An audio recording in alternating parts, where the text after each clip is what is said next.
4, 3, 2, 1। स्वाधीनता के बाद दोनों शक्ति गुटों से अलग रहकर अपनी विदेश नीति पर चलना भारत की स्वाधीनता के लिए आवश्यक था। भारत के आणविक विकास के लिए आवश्यक था, विश्व शांति के लिए भी आवश्यक था। अब प्रश्न यह उत्पन्न किया जाता है कि गत एक वर्ष में क्या उपलब्धियां हुई हैं। सभापति महोदय, अपने मुंह मियां मिट्ठू बनना ठीक नहीं है, लेकिन लोकतंत्र में थोड़ा सा आत्म विज्ञापन क्षम्य होता है। गत एक वर्ष के घटना चक्र पर जब मैं दृष्टिपात करता हूं तो मेरा हृदय स्वल्प संतोष की भावना से भर उठता है। विश्व में आज भारत की जो प्रतिष्ठा है उतनी 1962 के बाद कभी नहीं थी।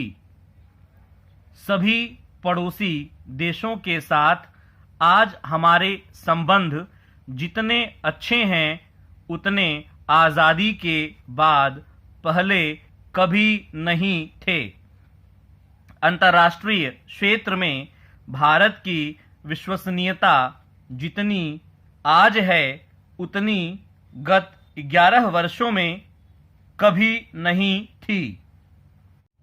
विश्व की सभी राजधानियों में आज यह भरोसा है कि जो भारत कहता है वही करेगा और जो कुछ मन में है वही करेगा और जो कुछ कहेगा वही समझदारी से करेगा।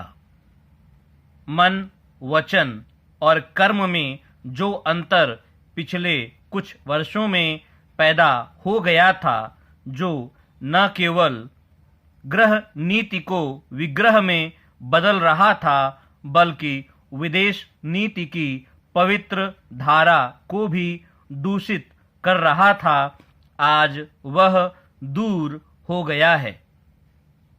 आज हमारे पड़ोसी देश आश्वस्त हैं।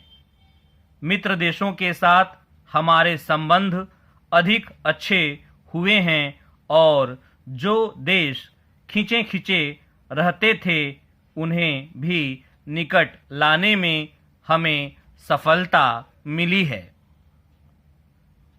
भारत की विदेश नीति का लक्ष्य विश्व शांति, स्थायित्व तथा अंतर्राष्ट्रीय सहयोग में बढ़ावा देना है। हमारे राष्ट्रीय हितों के संरक्षण तथा संवर्धन के लिए यह आवश्यक है कि न केवल हमारे पड़ोस में शांति हो किंतु विश्व में भी शांति का वातावरण रहे। शांतिपूर्ण वातावरण में ही निर्माण संभव है। नवनिर्माण के बिना राजनीतिक आजादी अधूरी है। मैं कहना चाहता हूं कि गुट निरपेक्षता की नीति कोई नकारात्मक नीति नहीं है। यह भावात्मक, सकारात्मक और रचनात्मक नीति है और न केवल अंतर्राष्ट्रीय क्षेत्र में हमारी सर्वप्रभुता का विस्तार है बल्कि यह एक नए विश्व की रचना का औजार भी है।